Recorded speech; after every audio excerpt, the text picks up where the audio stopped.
stays at the top, not just the top really, but is able to get win after win, you know, first place after first place. So he's not going to let that just drift away.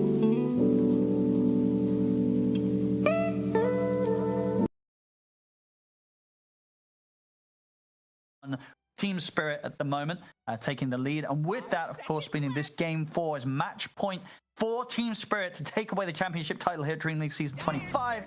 Let's see if they're able to do it, or Tundra is able to push this to a game 5, which, you know, we're always down for more Dota 2 here. So everyone's a winner, whatever happens. Let's see what goes down. Draft so far, looking at the bans. Any surprises here?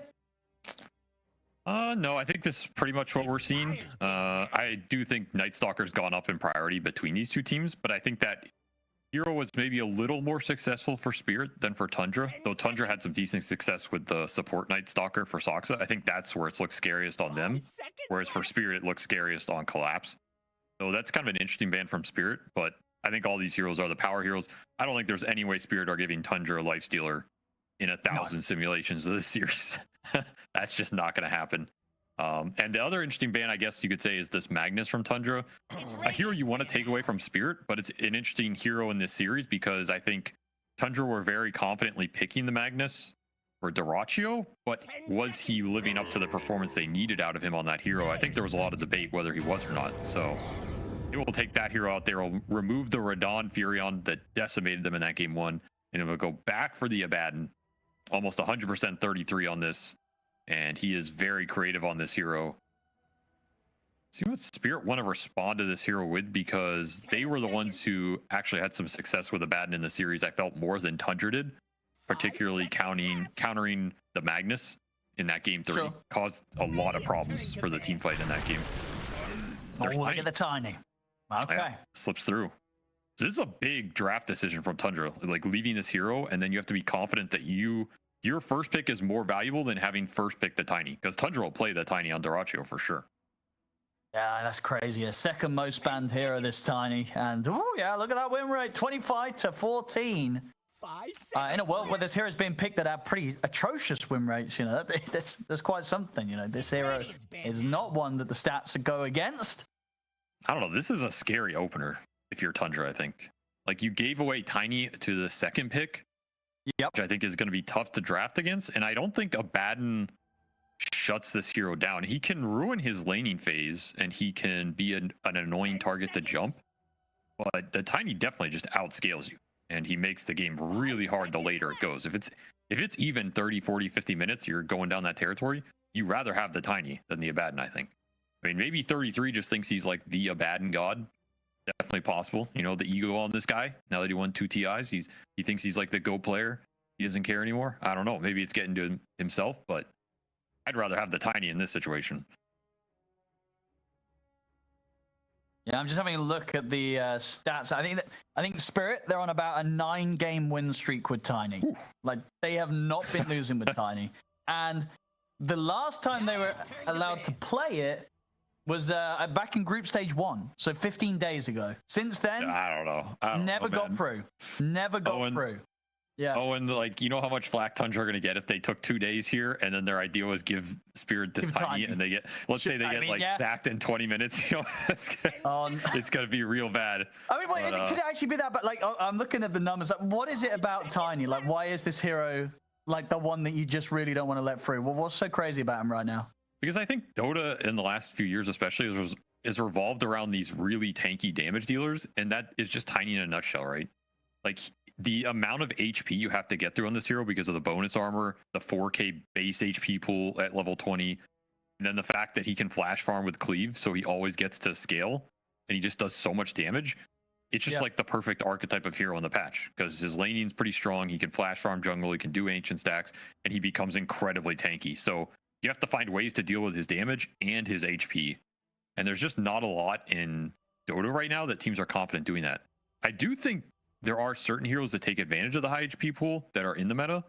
Like the Winter Wyvern's one, Bloodseeker in theory is another. Again, I bring that hero up because we just haven't seen it, but I could see it come out in this game. You can slow him down. Like, I mean, there's like Midnight Pulse and stuff, but you don't want to lane Enigma into this hero. It's just kind of tricky to find a hero that cuts down his flash farming rate from the lane, but can also deal with him in the team fights. That's the problem a lot of teams have had. Yeah, that's pretty well. I mean, I just because literally in the last month, neither Tundra or Spirit have ever lost when they got time. So it's not as if, like, from Tundra's perspective, they're like, we tried that hero, it's not good, we lost a few games. They never lose with it either. So neither of these teams lose with Tiny. So yeah, it's going to be quite the test. It's crazy. It's crazy they gave it, and they could have first picked it too, you know? They could have. We'll see if it comes back to bite them. And there's a mobility hero trying to take advantage of the lack of stun from this Abaddon opener. Also was a very successful hero in that series. But it was one that was starting to get countered a little bit. We saw the Bane come out versus the Weaver. We saw Disruptor come out from the Weaver.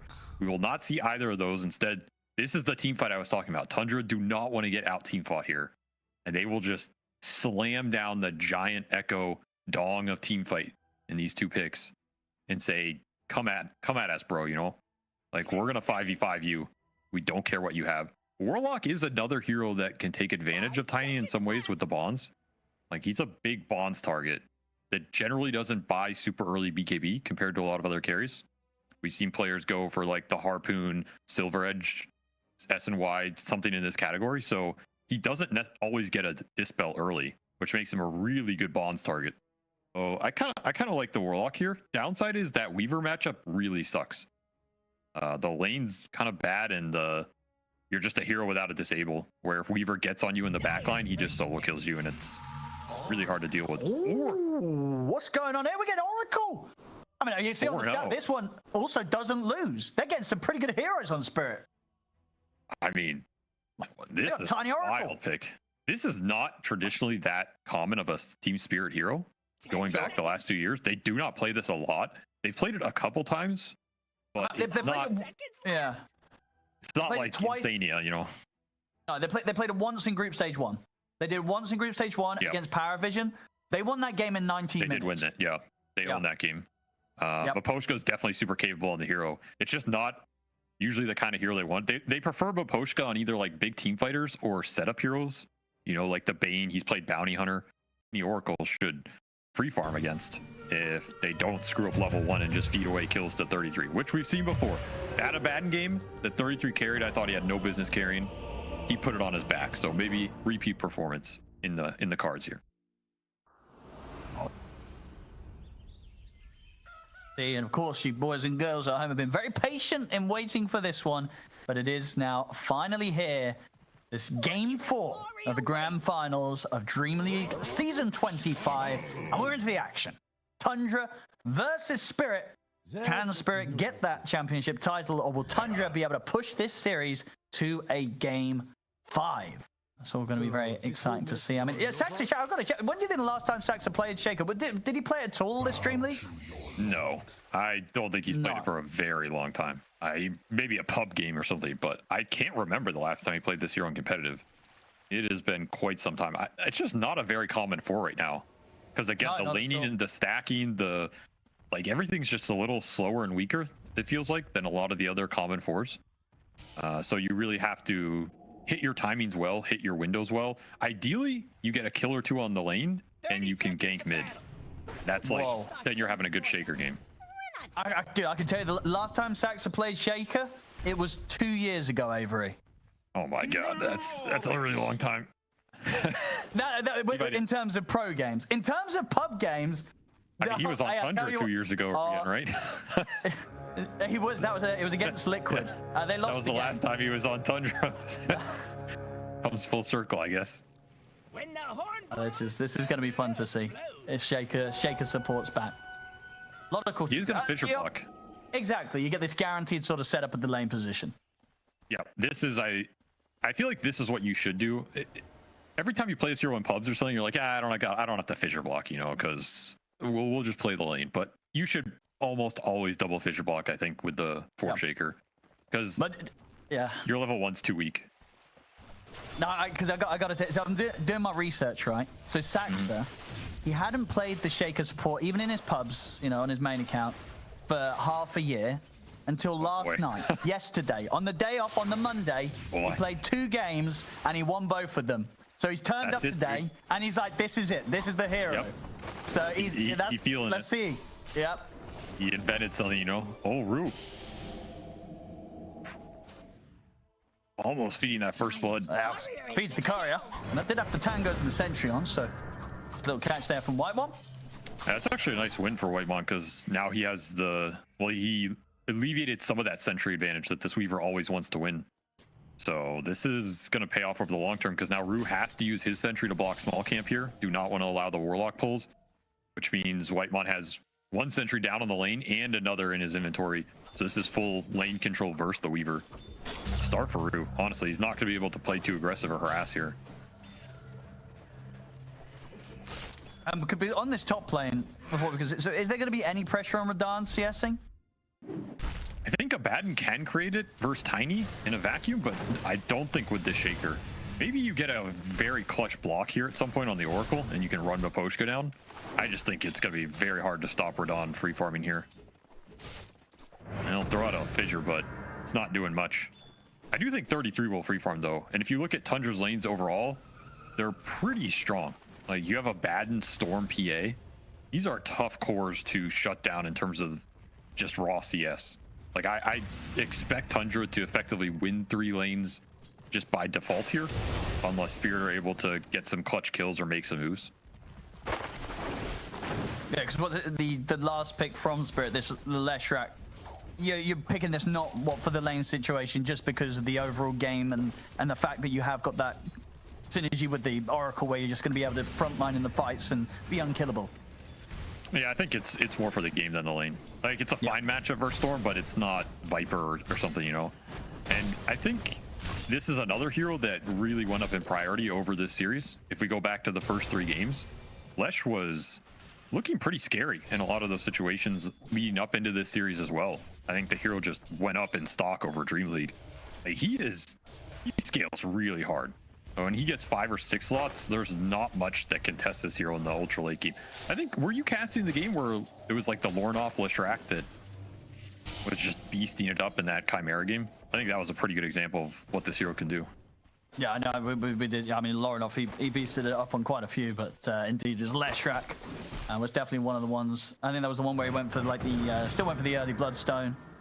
Didn't actually go for this kind of Atos rush build that we were seeing other Leshracs go for in towards the Gleipnir. Yeah, I think Laurel is more of an Atos player. Yep. And we see him queued it up here already. So this could definitely be like he's expecting to do well in the lane, get a fast Atos. And if you get that 1 or 2 cheeky kills on the Storm, it instantly pays off. But I view this as like higher risk as well. You know, if you go that Atos and you don't get the 1 or 2 kills, it feels pretty bad because this item just doesn't build into anything that good in the short term outside of the kill threat. Not a farming item, not a mana regen item, just kind of a dead item on the map unless you're finding the pickoffs. Looking at the 4-minute rune. They're gonna have the Fissure set up on a Miposhka, but Miposhka's got Lal here ready to back him up. BZM and Saxa, they gotta be careful.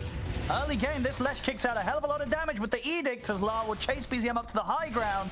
And another lightning in a second, a couple more right clicks. It's not enough from Lal, but it is enough from Saxa. Saxa will get the first blood, taking Miposhka down. Lal dropping a ward there, trying to get the vision to finish BZM off, but BZM is far enough away to stay safe. So good moves there from Saxa. He'll be able to get himself sent back to base as he denies to neutrals. Rewarded with that first blood gold, and Tundra not actually losing anyone. That's a great sequence for Saxa. He gets first blood. The boots help him out. You get the bounty rune as well, and then you suicide to neutrals. It's like everything you could want off that sequence. And this is the kind of early game that the Forshaker he wants more than almost any other hero. Just some early skirmishing, extra levels in the bank, early boots so you can abuse some of the enchant totem after shock hits. A really nice find from him. And of course, 33 is not going to suffer while the Shaker's off the lane. So I'm already getting some PTSD here.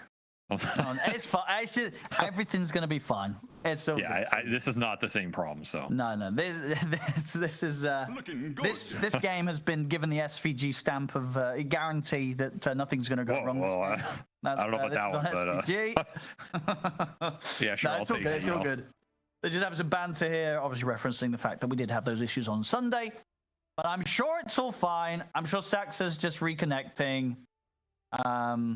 Yeah, apparently his cam's just gone off, which is a good sign because that means there's a different issue. So, which we like different issues because this means this issue is probably not going to be an issue. So he should be able to reconnect soon. Got a few smiles on the players. What have we got here? You're getting a deal being done. He's trying to do a deal. There we go. Collapse, trying to make a trade happen here. At least they're in good spirits about it. I mean, that's a good sign, you know. I think there's a lot of teams that would be really frustrated with the situation, but I guess having a day or two to reset probably also helps, you know. You get rid of like the emotional side of it, or the reactionary side, and get it's a pretty good offer from Collapse. He only wants 4 of these small creeps. Yeah, you give him that offer. No. Okay, well we have. Oh no. Okay. Oh, here we go. Okay, Whitemon giving the warning that he doesn't want him to take a dangerous deal. You know, he cares about his safety. He's like, well, look, I've got a PA in my lane next to me. The PA might come and get you. And he makes a good point, Whitemon. Collapse agrees. So we'll see if indeed Collapse honors that he won't look to steal these creeps now, and we'll leave. I mean, he's gonna steal them, dude. He said he would.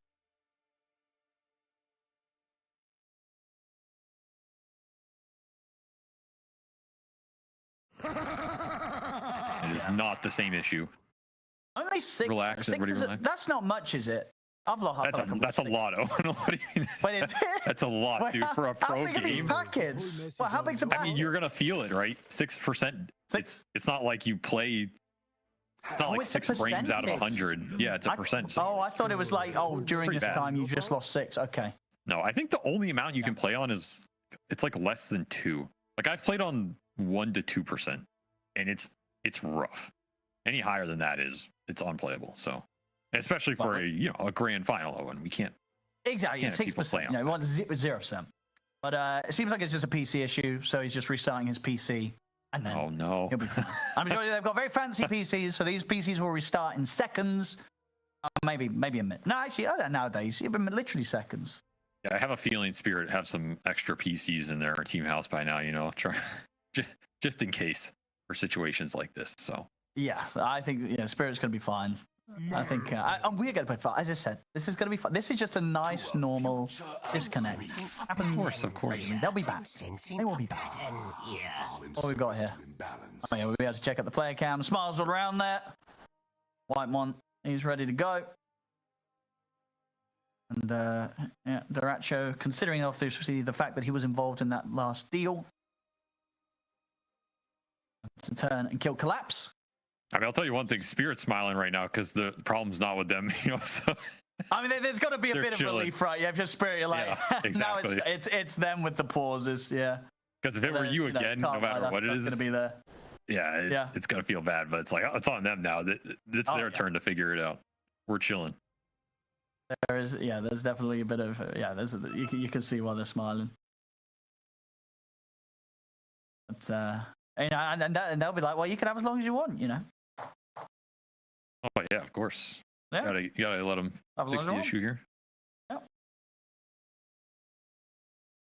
So just waiting for Daxter to get the restart done on his PC, and then they'll fix it. Because as restart fixes 99% of problems.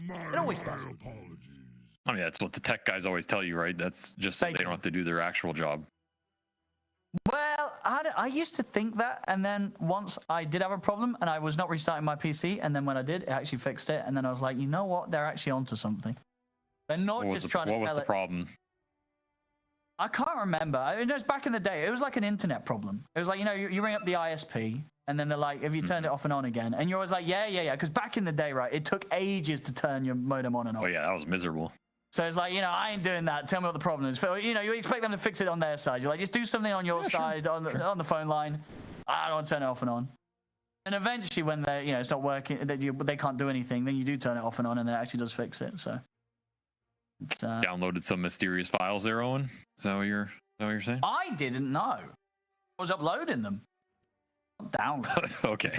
This guy's running Pirate Bay over there in the 90s or what, dude? What are you uploading there, Owen? Yeah. Uploading mysterious files. I see. Yeah. I feel like that's worse than downloading. Yeah, it definitely would be. Yeah. That was definitely not the thing you wanted to say there. No. I didn't tell the ISP. You know, that was all good. My internet was I just back. lied to I them. turned it off right? and on. Yeah.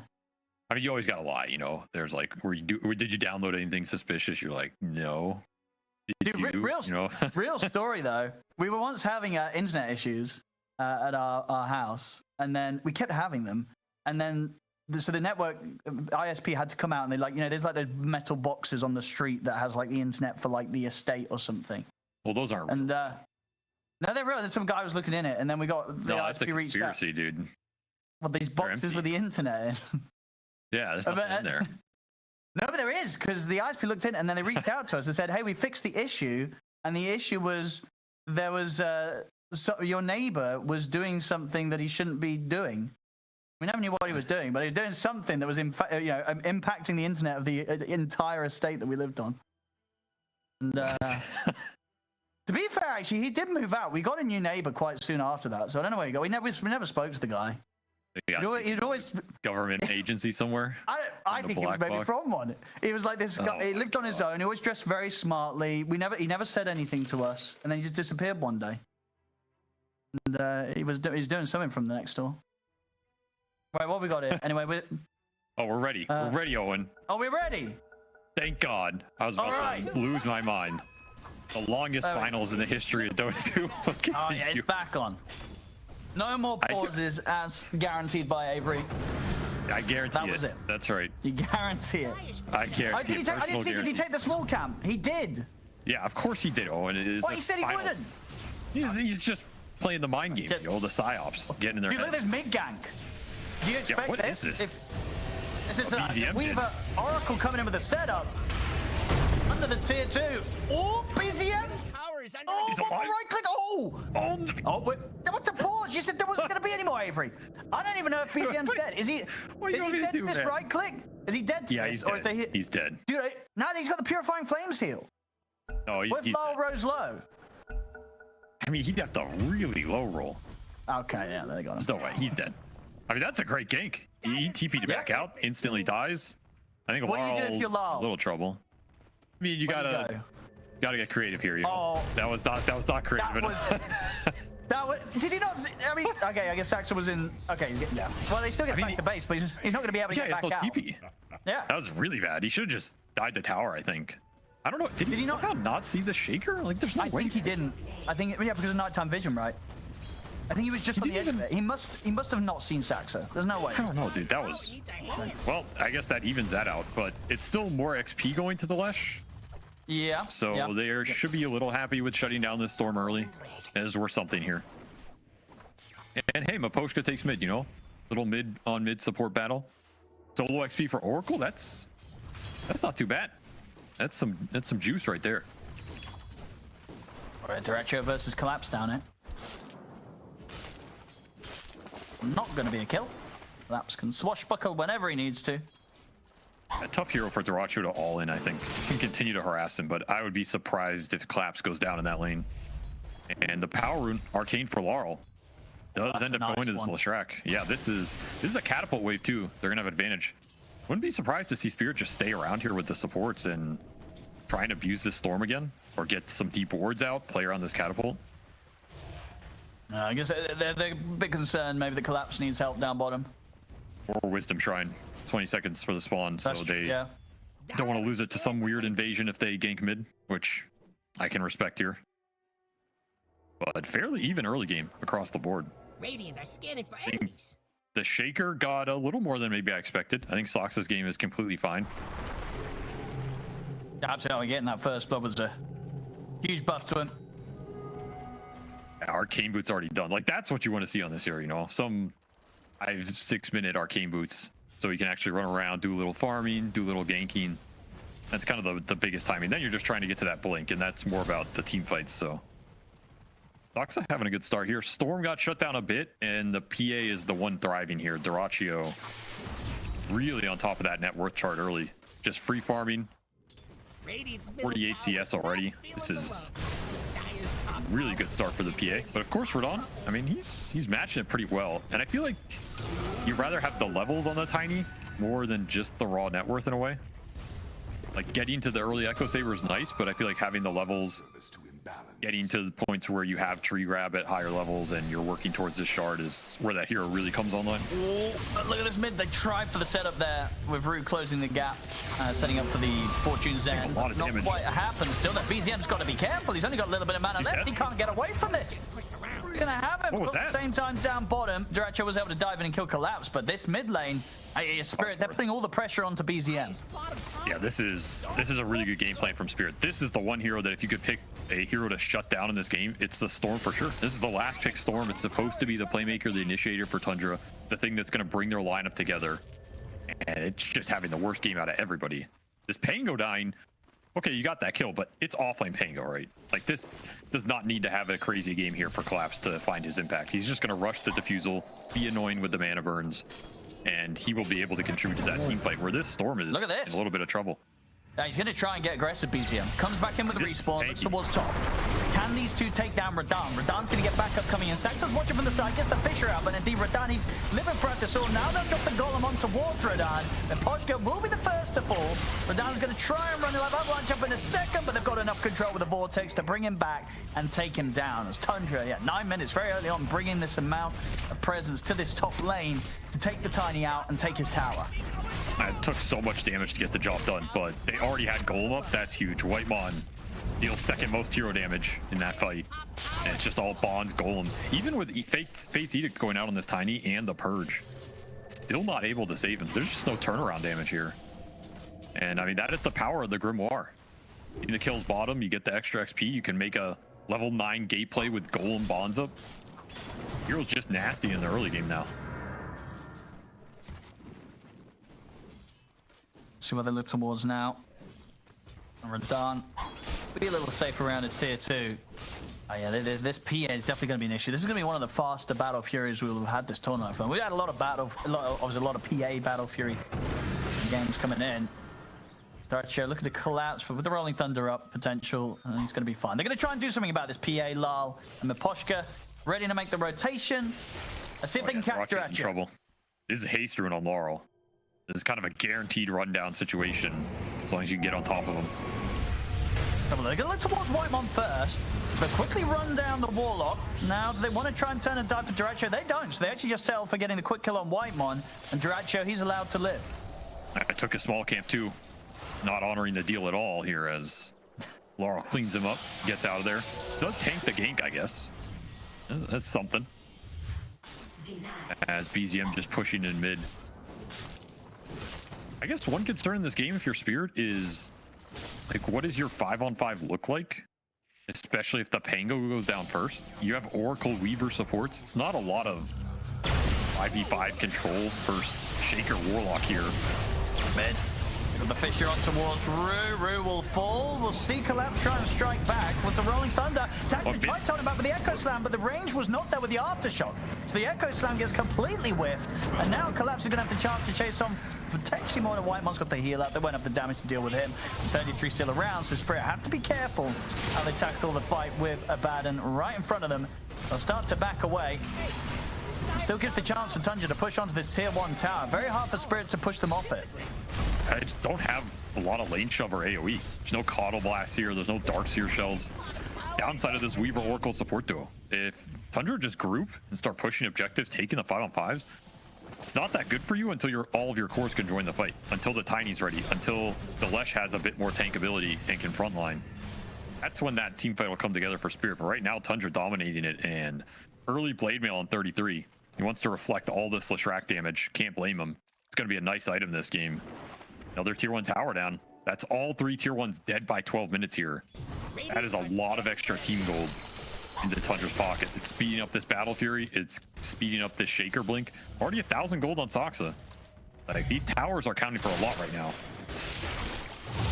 Rue tried to sweep across towards the top to catch Saxon on the retreat, but 33's in with the backup. Leaves no area of vulnerability for the Shaker to get punished. And nothing that Radan can do about 33 right now. Oh, there's nothing you can do about Abaddon in this game until you can just out-team fight him. Like, you're not killing him on the map. You need Silver Edge Tiny to kind of create a threat against him. You have no silences, no real Orchid builders. It's a solid Abaddon game, honestly, for it being first pick here. I guess you can mana burn him out. Maybe Collapse just has some crazy team fight and gets Dinags or something on this Pango. That's one route you can go, but yeah, fast Battle Fury for Dyrachyo here. Has a couple ancient stacks to fall back on. It's in a very good spot. This PA is going to be huge. Very, very good stuff, Dyrachyo. And Radahn. What's sort of the point in the tiny build where you start running around the map with the team? You just get the Echo to the Yash, or do you need the full SMY BKB? Like, how farm heavy do you go on this hero? I think when you're getting your next item here, you can start joining fights and feeling good about it. But when you're running around the map, it's the Shadowblade timing. BZM. I'll make a move on Collapse. They've got the setup. The Golem's going to get dropped down to try and give a bit of space for BZM to be able to jump out, and he can. Collapse tries to stay on top of him, but the one charge is still there, so BZM still plenty of mana to play with. He's going to be potentially fine. In fact, he was thinking about fighting back towards Collapse. 33 moves in on towards the Pango. BZM really pushing his hero to the limit, trying to provide everything he can to allow them to control Collapse, and he does it perfectly. BZM could have run. He was low on mana, but he knew he had just enough mana and HP to get back in and make sure they could hold Collapse back from escaping. Dyrachyo cleans up the kill. He cleans up some Ancients. I mean, this PA's game continues to get fueled to a pretty crazy level. They're already 8k net worth 14 minutes in. Yeah, this is a disgusting pace he's setting. And this is going to let him just play super aggressive into the Tiny because he's going to be ahead. He's going to be able to jump the PA on the backlines, putting a lot of pressure on Team Spirit support duo right now. Like, these two supports are squishy. They get bursted super fast from this PA. And honestly, Golem bailed this entire fight out. Like, the fact you land the Golem as you're trying to chain stun this Storm just buys so much time for BZM here. And this last Swashbuckle from Collapse did a huge amount of damage. If you have one or two more spells there on the Storm, you clean him out there, but the interrupt from Whitemon on point every time here, as now Tundra looking for the Tormentor here. And they probably will get it. I don't think you're contesting this if you're Spirit. I don't think so, right? Radahn's not quite ready to join the action. Looks to get his next set of items. I mean, Rue's going to head through. Yeah, he's thinking about it. He's a little off timing-wise, though. Didn't man up for it. I was a little bit scared, and understandably so. Tundra easily able to take the Tormentor as a team. Whitemon to get the shard. And Blink done for the Shaker. Oh, Radahn up top. Pretty close to the tower. He's going to get the chance here for Tundra to turn up and try and take him down. To get the Vortex drag back, Miposhka is here to help out. The Fisher block from Saxa is going to kind of force Radahn down to stand his ground. The false promise from Miposhka has to come into play. BZM's able to zip away. Lal is trying to move in. Tundra will start to pull back under the tower. 33's helped to kill off Radahn. Oh, that blade mail. 33's not done yet. The blade mail indeed causing Lal to immediately just destroy himself. And now Collapse, there's no saving him either. I mean, yeah, they abandoned. They just could not fight around him. And it's a beautiful block from Saxa coming in with that angle. Left no chance for Radahn to get out, even with the false promise being used by Miposhka. Oh, that fissure was really good. It blocked out the Tiny and it blocked out the Lesh from joining the fight. Yeah. You saw Laurel get stuck behind it. This false promise on Tiny is just not what you're looking for. You want to use these spells on the Leshrac so Laurel can get in there and fight through the Blade Mail, fight through the Shaker spells. Look at Laurel, he's just stuck here. Saxa controlling this fight perfectly with that fissure. Even blocked out the Oracle for a bit. And then you just overcommit for the Storm and you never even end up getting him. That's just not the timing Spirit want to take these fights around. Like, you have Echo, Yasha, Tiny. It's just not anything compared to what this Warlock Shaker are putting out. And that was the Blink fight for Saxa as well. Didn't even end up getting to use it, but could have done some serious damage there. Radiant's courier has been killed. Orchid now done for 33. He just fully completes an Orchid off that. Like, yeah.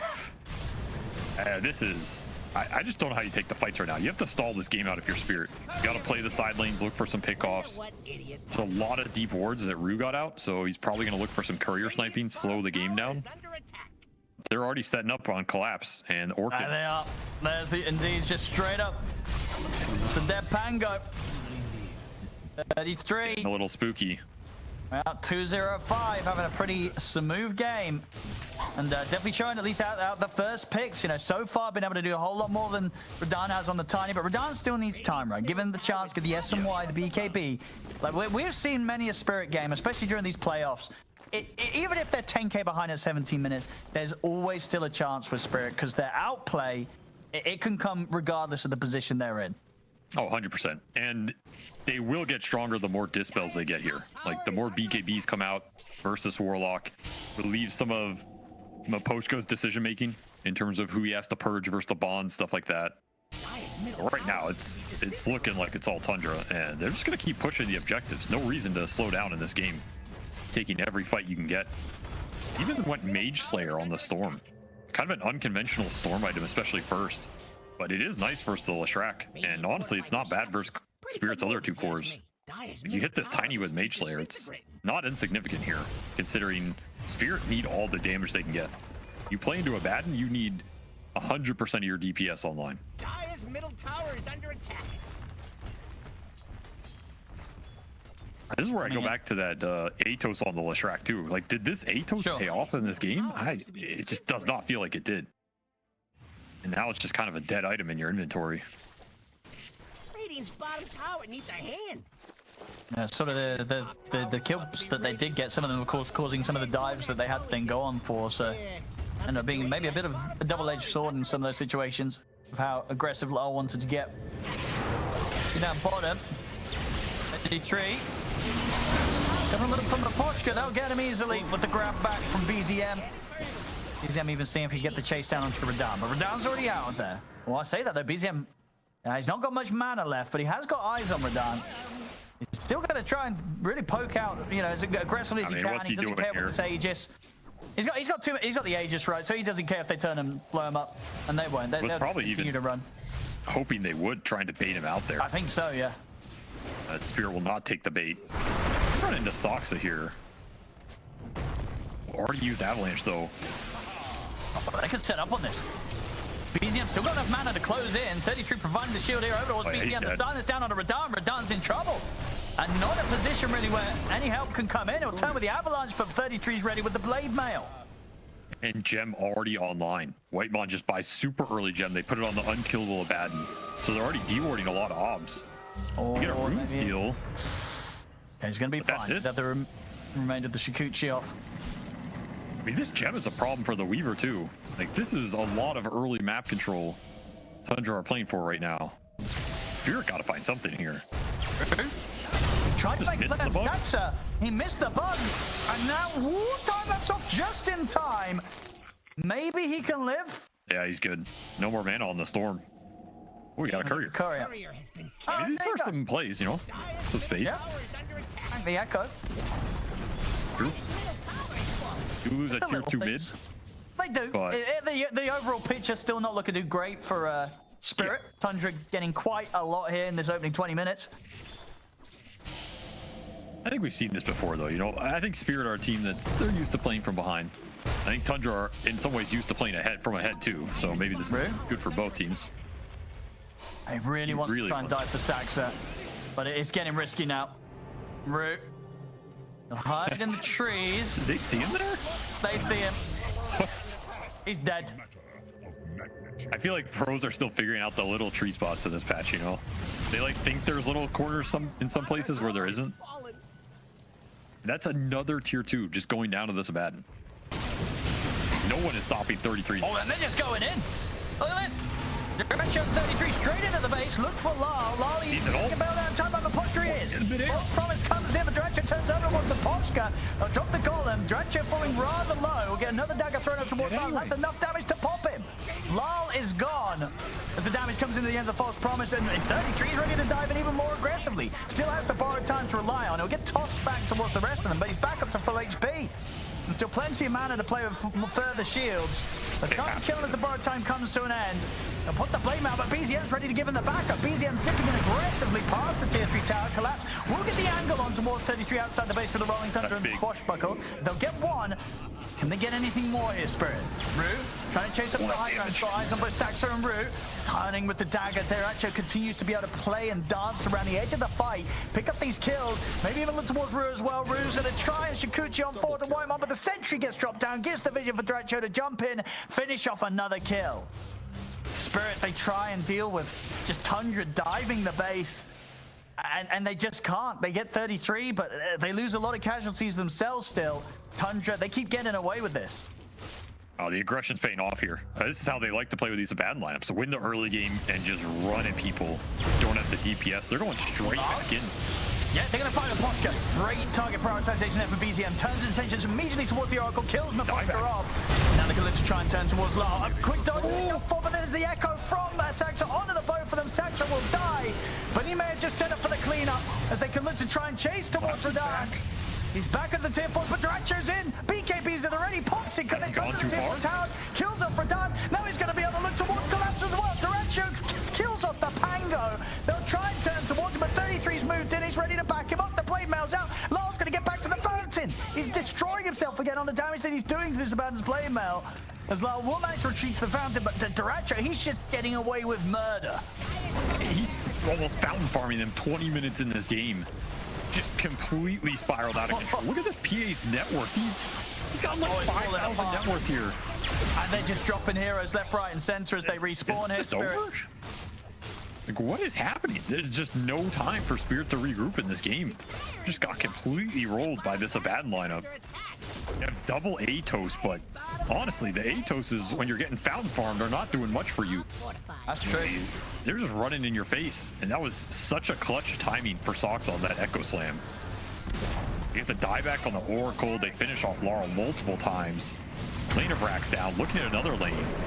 So what they can do, they get the opening onto 33. Borrowed time still on cooldown for about 10 seconds. Visual come out, blocks the Rolling Thunder from connecting again. So nice moves there for Saxa to allow 33 the chance to get the blink on. And in fact, the 33 is able to turn, get the silence. Will get removed here by the dispel from the Miposhka, but BZM dives the high ground, get the port out with the Vortex, glimmers there in time. Gives Collapse another chance to continue to retreat. They drop the Golem. They're not quite able to get their hands on Spirit quite yet. Radahn steps back in with the Avalanche toss combo towards Dyrachyo. Atos as well, but Dyrachyo getting healed up by the Shadow Word. And he can have his BKB back up again right now. BKB's ready to go on the PA Dyrachyo. He can look to dive them once more if Team Spirit not Borrow time Radahn available as well. let's look at the 33. Daggers just getting thrown out, keeping Spirit at bay, whilst Dyrachyo can continue to focus the objectives and get this second set of racks. Atos is there. They'll be able to push them off a little more, but no, Dyrachyo, he's ready to jump back in. He gets followed up in by 33 seconds and looks to go straight on towards Radahn. They kill off the Tiny, make the jump towards Miposhka. The both of them gone. Lau will pop the BKB, but they can simply kite it out. They did lose their supports, Tundra, but the core still stands so strong. BZM diving up towards the tier 4s and the fountain. Lau taken out before he can get back. 33 blinks in there, in on a reel, get the time lapse off. He will live, but it's just him and Collapse left alive. The route onto BZM. Collapse having to be cautious. BZM still with enough mana to play with that he is under no threat from these two heroes. Tundra, they've managed to force the space to take the second set of barracks. 25 minutes in. And it doesn't seem to be too many signs of Spirit being able to stop the Tundra show. I mean, the amount of gold they've gotten in the last 5 minutes here is out of this world. This PA is now doubling the Tiny effectively. Full Satanic completed for him. The Orchid and the Fissure plus the Shaker Shard have just prevented Miposhka from getting these false promises off, which is still level 1. It's just nothing's coming up Spirit here. And you're looking at the hero damage. Such a nice split for Tundra. Everybody is super involved in these fights, pushing them to the fountain. Radahn trying to find some farm, but Saxa had his eyes on him. BZM in with the backup. 33 ready to go as well. TPs are coming over. Can they bail Radahn out of him? Miposhka will drop the false promise here. On towards the Tiny, trying to give Radahn a little bit of safety, but they're diving and still doing so much damage to Radahn underneath the tower. Jump off the Saxa, 3-man Echo Slam, gets the double, they get the clean up as they take Miposhka out as well. And they'll tap out of this one. GG is called. We're getting the game 5 here, ladies and gentlemen. Tundra will take game 4. It's 2-2 now, Avery. I don't know if that's the pace Spirit were expecting when they came back into this series, but it is the one Tundra are setting here. And yeah, we will go to a very contested game 5 where Spirit are going to have to make some adjustments because they just got rolled. Something in that 15 to 25 minute mark